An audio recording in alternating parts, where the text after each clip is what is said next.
invité, Gérard Vespierre, bonjour. Vous êtes chercheur associé à la Fondation d'études pour le Moyen-Orient. D'abord, pourquoi l'Iran a attendu 3 jours pour communiquer? Après tout, quand on n'a rien à se reprocher, on parle tout de suite, non?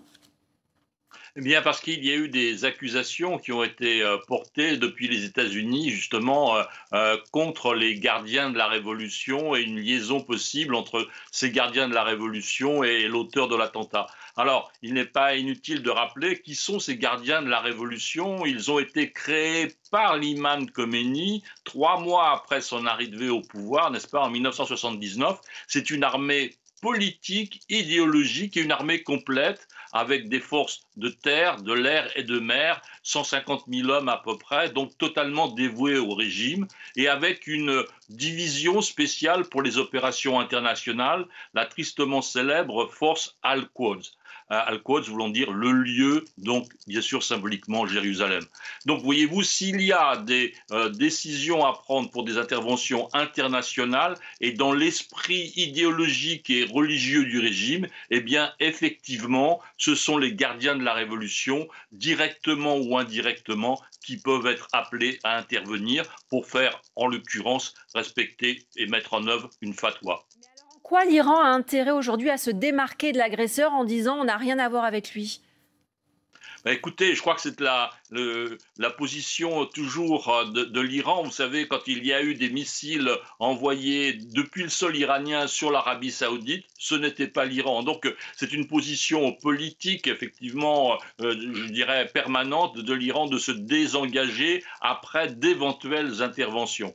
Donc c'est aussi une position qu'ils adoptent actuellement.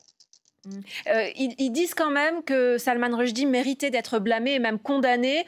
En gros, c'est pas de notre faute, mais il a bien cherché. C'est ça le message qu'il faut retenir? Mais écoutez, il l'a bien cherché. Non, Salman Rushdie n'a rien cherché du tout.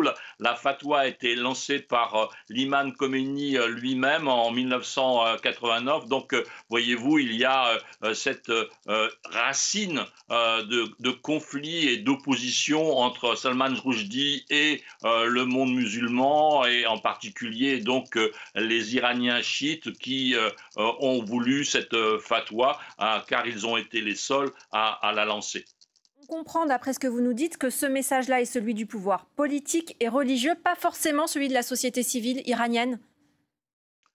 Totalement, et vous avez totalement raison de faire ce distinguo, car on parle souvent du régime, on parle des forces du régime, mais on ne parle pas de la société civile qui est en plein bouillonnement actuellement. Il y a des manifestations régulières des enseignants, des retraités, des syndicats d'ouvriers, eh bien parce que les salaires ne suivent pas, les pensions ne suivent pas, les retraites ne suivent pas, et puis tout je dirais, le problème sanitaire aussi vis-à-vis du Covid, et puis, in fine, la répression vis-à-vis des femmes, n'est-ce pas, en Iran sur leurs vêtements et leur tenue dans les lieux publics. Merci Gérard Vespierre. Je rappelle que vous êtes chercheur associé à la Fondation d'études pour le Moyen-Orient et fondateur du Monde décrypté.